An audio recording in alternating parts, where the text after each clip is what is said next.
We're going to start with the slideshow of this is our job number. Anytime that you would have to order parts or anything, you want to refer to this number as being where it's at.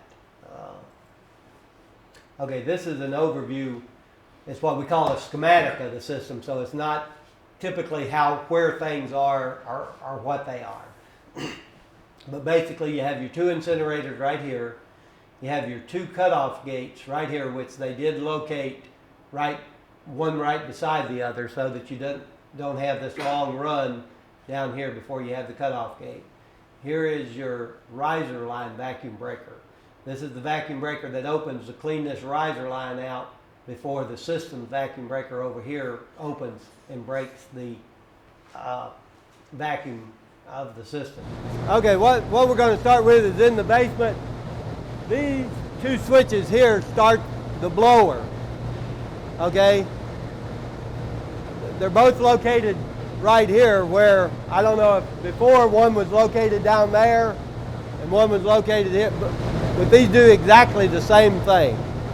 It's my understanding for any of them to work in hand, there's one more up at the blower itself, that all of them have to be in auto before you can turn one of them to hand to start it up. So again, the guy who does the skater system will probably explain all of the way he's got these switches working. These are the two isolation valves that are controlled here. Again, if the system's not on, you can't open them. Again, the guy in the skater will go over how these switches work because they're not supplied by us. Okay, they will have to tell you exactly what sequence that the system has to be in to allow you to operate these. But one of these valves has to be open at all times that the blower is running. Here's your riser line vacuum breaker that opens to clean the riser line out. The system will pull ashes for, I'm going to say, approximately 65 to 70 seconds, and then this will pop open. It's got about 8 seconds to clean that line out going up. If you start having blowback through here and stuff, then you'll want to have them increase the time that just stays open to clean that riser out. But the ash will come down through here, go through the two separators, be swirled out in the cyclone motion.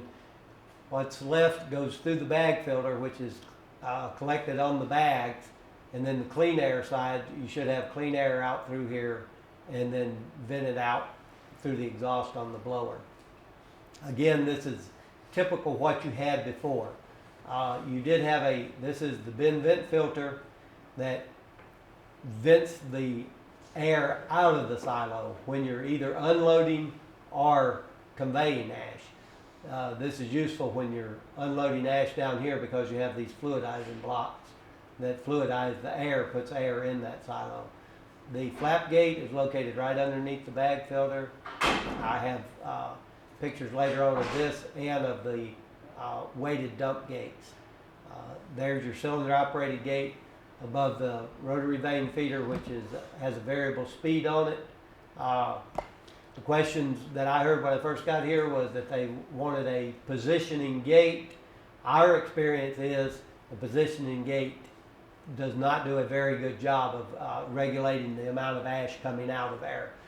It's much better to control it through a rotary vane feeder because you can speed it up and slow it down, and you have this gate wide open all the time. And the reason being is when that gate's in a mid position, it'll fill up with ash, and eventually it'll get to where it won't go forward or backward, so it becomes useless, is our experience with it.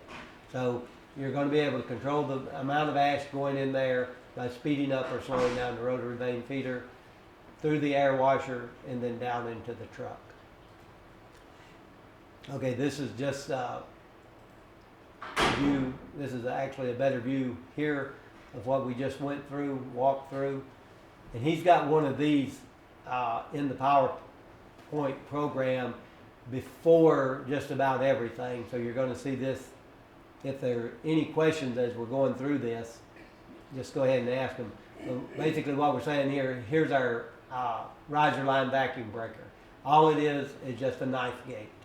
So it will open the atmosphere letting air suck in to clean the line out before the system thing.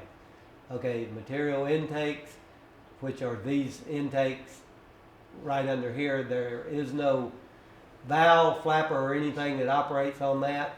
It's just a wide open hole, which y'all are familiar with. That's what you had. You have the grating that goes above this and fills up that. When the vacuum starts, any ash that's laying in this line will be sucked out through the thing. Here is the air intake at the end of the line. This might be a little bit different than what you used to have. We found out by putting the spring on the top, the spring stays clean and it will operate much better. One thing that you might have, if that ash builds up on this shaft, what I've always done is taken this bronze bushing and just reamed it out a little bit with a drill, because it'll be so tight on that shaft, then it'll stick when it pulls down and that thing will stay open.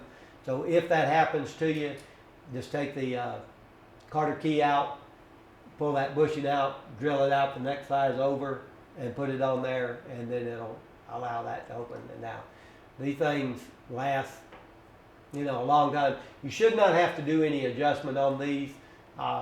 You should not throw a board over these. It doesn't really increase the vacuum. If this thing is opening up, you have to have airflow to move that ash.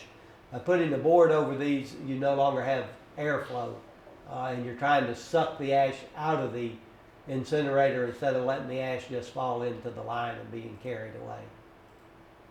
Again, these are the isolation gates. Again, the isolation gates are just knife gates that'll cut one line off from the other line. All of this information on the rebuilding them and any maintenance required to them is in the service manual here. Okay, now we're just going to go through the fittings you have. That is referred to as a wearback 90. You have several of those in the line.